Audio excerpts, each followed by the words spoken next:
ಸಿದ್ದರಾಮಯ್ಯ ಅವರಿಗೆ ಅಭಿನಂದನೆಗಳನ್ನ ಸಲ್ಲಿಸ್ತೀನಿ, ಮುಖ್ಯಮಂತ್ರಿಯಾಗಿ 5 ವರ್ಷ ಇರ್ತಾರೆ ಅಂತ ಭಾವಿಸ್ತೀನಿ ಅಂತ ಬೆಳಗಾವಿಯಲ್ಲಿ ಸಚಿವ ಸತೀಶ್ ಜಾರಕಿಹೊಳಿ ಹೇಳಿಕೆಯನ್ನ ಕೊಟ್ಟಿದ್ದಾರೆ. ಕಾಂಗ್ರೆಸ್ ಅಧಿಕಾರಕ್ಕೆ ಬರೋದಕ್ಕೆ ಸಿದ್ದರಾಮಯ್ಯ ಶ್ರಮಿಸಿದ್ದಾರೆ ಅಂತ ಅಭಿನಂದನೆಯನ್ನ ಸಲ್ಲಿಸ್ತಾ ಇರುವಂತದ್ದು ಸತೀಶ್ ಜಾರಕಿಹೊಳಿ ಅವರು ಸಿಎಂ ಸಿದ್ದರಾಮಯ್ಯ ಅವರಿಗೆ.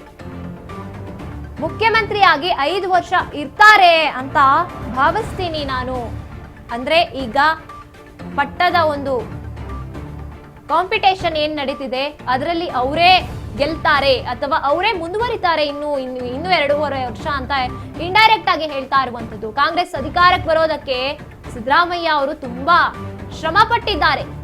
ಮುಂದಿನ ಬಜೆಟ್ ಅನ್ನ ಸಿದ್ದರಾಮಯ್ಯ ಅವರೇ ಮಂಡಿಸ್ತಾರೆ ಅಂತ ಹೇಳ್ತಾ ಇರುವಂತದ್ದು ಸಚಿವ ಸತೀಶ್ ಜಾರಕಿಹೊಳಿ ಅವರು.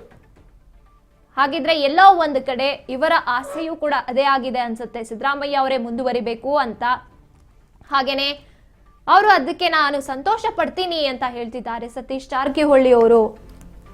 5 ವರ್ಷ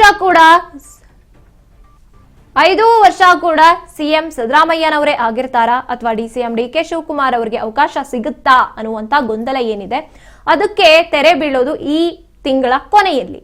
ಆದ್ರೂ ಕೂಡ ಎಲ್ರಿಗೂ ನೋಡ್ತಾ ಹೋಗೋದಾದ್ರೆ ಸಿದ್ದರಾಮಯ್ಯ ಅವರೇ ಮುಂದುವರಿಬೇಕು ಅನ್ನುವಂತ ಆಸೆ ಎಲ್ಲೋ ಒಂದ್ ಕಡೆ ಕಾಂಗ್ರೆಸ್ ಕಾರ್ಯಕರ್ತರುಗಳಿಗೆ ಸಚಿವರುಗಳಿಗೆ ಇದೆ ಅನ್ನುವಂಥದ್ದು ಎಲ್ಲೋ ಒಂದ್ ಕಡೆ ಗೊತ್ತಾಗ್ತಾ ಇದೆ. ಮತ್ತೊಂದು ರೀತಿಯಾಗಿ ದಾಖಲೆಯ ಮೇಲೆ ದಾಖಲೆಯನ್ನ ಮುರಿದಿರುವಂತದ್ದು ಸಿದ್ದರಾಮಯ್ಯ ಅವರು ಈ ಒಂದು ಸಂದರ್ಭದಲ್ಲಿ ಅಭಿನಂದನೆ ಸಲ್ಲಿಸೋದ್ರ ಜೊತೆಗೆ ಅವರ ಮೇಲೆ ಇರುವಂತ ಭರವಸೆಯನ್ನ ನಂಬಿಕೆಯನ್ನ ಅಥವಾ ಆಸೆಯನ್ನ ಹೇಳ್ಕೊತಾ ಇದ್ದಾರೆ. ಅಂದ್ರೆ ಮುಂದೇನು ಕೂಡ ಮುಂದುವರಿಬೇಕು ಸಿಎಂ ಆಗಿ ಸಿದ್ದರಾಮಯ್ಯ ಅವರು ಅಂತ.